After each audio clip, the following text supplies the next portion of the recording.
तो हेलो दोस्तों।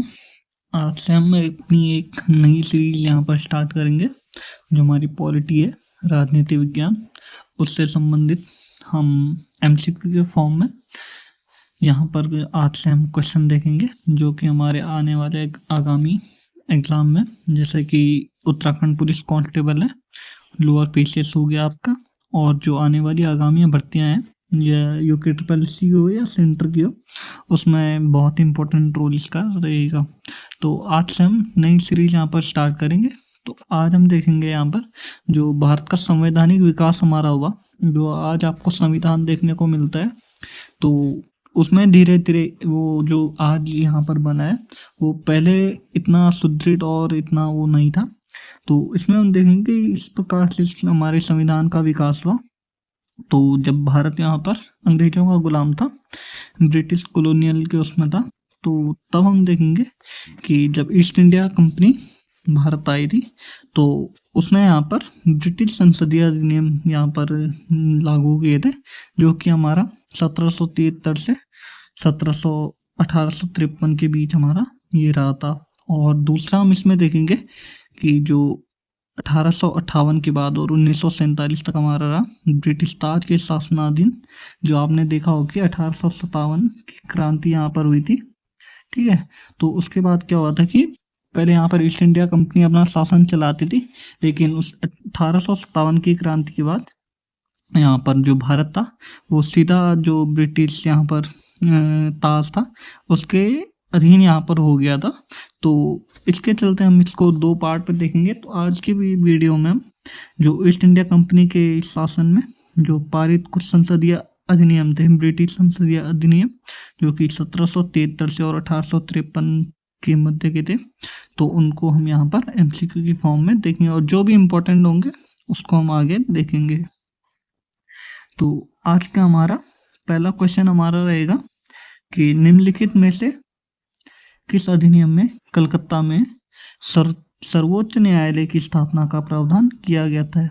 जो आज आपको सुप्रीम कोर्ट दिखता है, सुप्रीम कोर्ट, ठीक है, सुप्रीम कोर्ट जो आपको दिखता है तो उसी के जैसा ही था, लेकिन जो आपका सुप्रीम कोर्ट है वो हमारा 1935 के जो एक्ट था उसके अंतर्गत हमारा बनता है।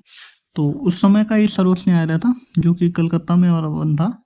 तो ये बना था आपका, इसका राइट आंसर हो जाएगा आपका कि जो रेगुलेटिंग एक्ट हमारा 1773 का, तो इसके प्रावधान से यहाँ पर कलकत्ता में सर्वोच्च न्यायालय की स्थापना की गई थी। ठीक है, इसमें हम इसके बारे में कुछ देखेंगे कि जो 1773 का रेगुलेटिंग एक्ट हमारा था, ये कलकत्ता में सर्वोच्च न्यायालय की स्थापना का प्रावधान इसमें किया गया था, जिसकी स्थापना 1774 में की गई थी। जो हमारा एक्ट था ये था आपका 1773 का, लेकिन जो यहाँ पर सुप्रीम कोर्ट या सर्वोच्च न्यायालय बना था वो 1774 में इसकी स्थापना की गई थी। और इसका जो आप देखेंगे प्रथम मुख्य न्यायाधीश ये थे हमारे sir Elijah Impey, sir Elijah Impey, ठीक है, ये थे यहाँ पर एलिजा इम्पे। तो इसमें हम देखेंगे कि जो हमारा 1773 का रेगुलेटिंग एक्ट था, यहाँ पर बंगाल के गवर्नर को, बंगाल का गवर्नर जनरल इसका नाम रखा गया, जो कि पहले गवर्नर था। 1773 के रेगुलेटिंग एक्ट से इसका नाम गवर्नर जनरल कर दिया गया। कहाँ का? बंगाल का। ठीक है, और इसको इसमें जो सदस्य थे, इसमें चार हमारे सदस्य थे, चार सदस्य इसमें थे, और जो कि इसकी सहायता के लिए थे, जो हमारा गवर्नर जनरल था उसकी सहायता के लिए चार सदस्यीय परिषद यहाँ पर गठित की गई थी। ठीक है, और इसके अंतर्गत जो हमारा पहला जो गवर्नर जनरल था वो था वॉरेन हेस्टिंग्स, वॉरेन हेस्टिंग्स। ठीक है, नेक्स्ट क्वेश्चन हम देखेंगे कि सूची, एक तरह सूची को आप दो के साथ आपको सुमेलित करना है। ठीक है, इसमें जो आपने देखना है, ये हमने यहाँ पर जो हमारा ये है नियंत्रण परिषद की स्थापना, और जो सेकंड है सर्वोच्च न्यायालय की स्थापना, थर्ड है इंग्लिश मिशनरियों को भारत में कार्य करने की अनुमति, और फोर्थ है गवर्नर जनरल की परिषद में कानूनी सदस्य की नियुक्ति। तो आपको इसमें बताना है कि कौन सी स्थापना, जैसे ये नियंत्रण परिषद की स्थापना ये कौन से एक्ट के तहत यहाँ पर भारत में की गई थी।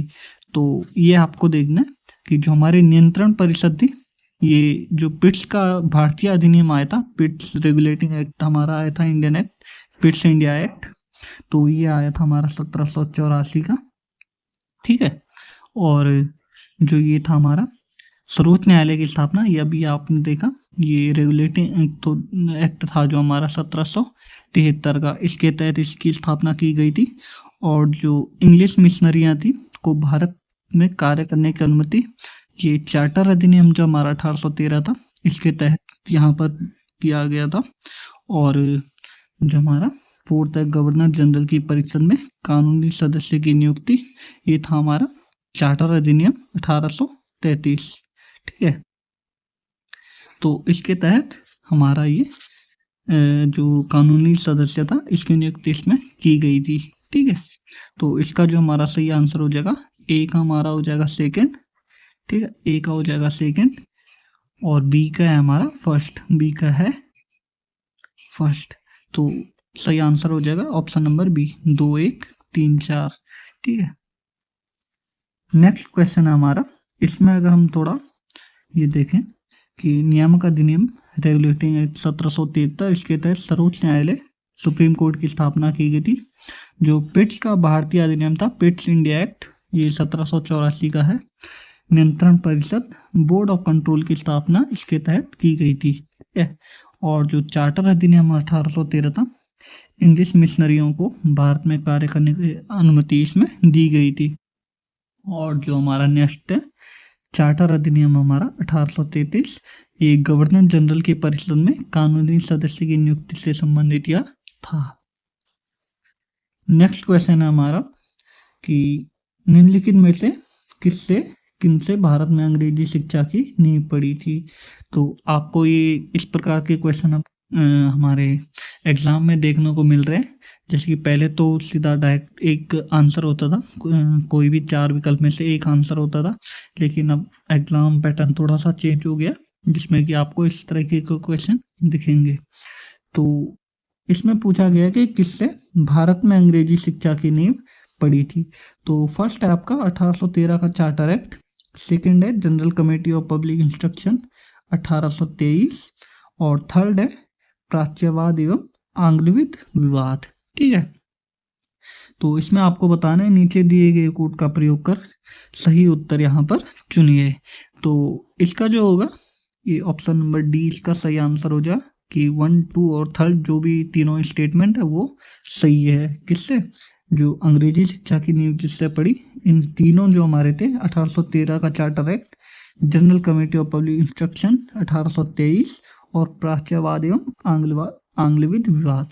क्योंकि इसमें एक गुट था हमारा जो भारत में अंग्रेजी शिक्षा को प्रमोट यहाँ पर करना चाहता था, लेकिन दूसरा एक जो हमारा गुट था वो चाहता था कि जो भारत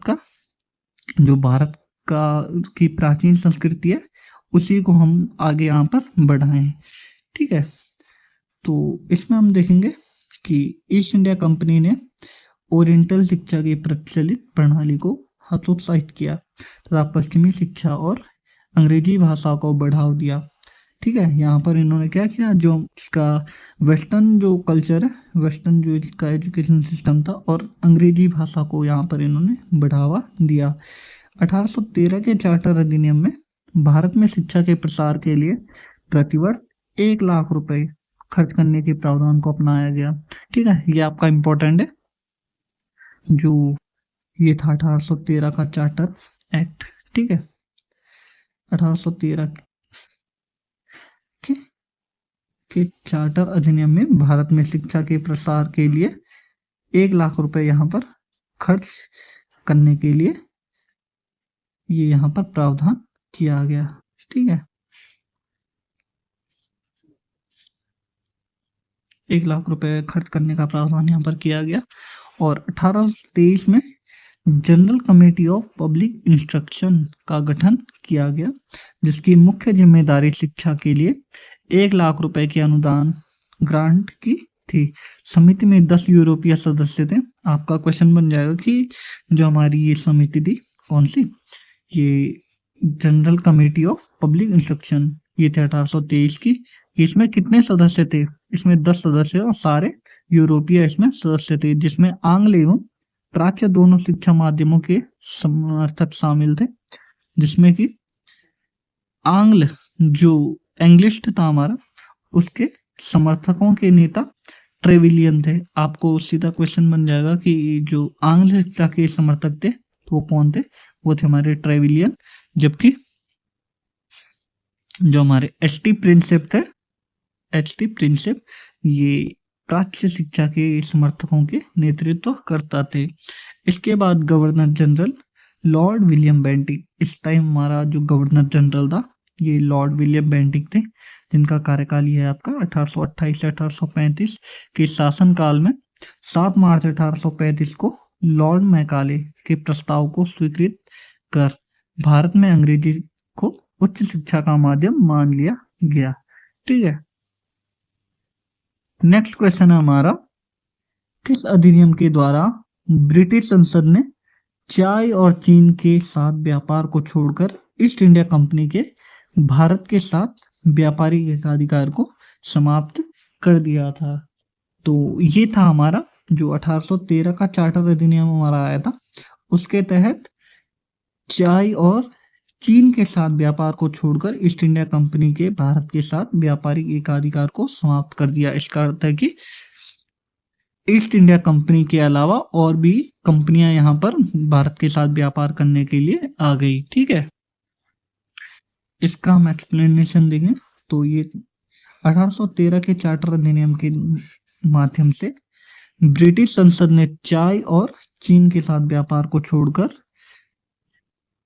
ईस्ट इंडिया कंपनी के भारत के साथ व्यापारिक एकाधिकार को समाप्त कर दिया था। जबकि 1833 के चार्टर अधिनियम द्वारा कंपनी के समस्त व्यापारिक कार्य समाप्त कर दिए गए था। भविष्य में कंपनी को केवल राजनीतिक कार्य ही करने थे। यहाँ पर इनको क्या करना था?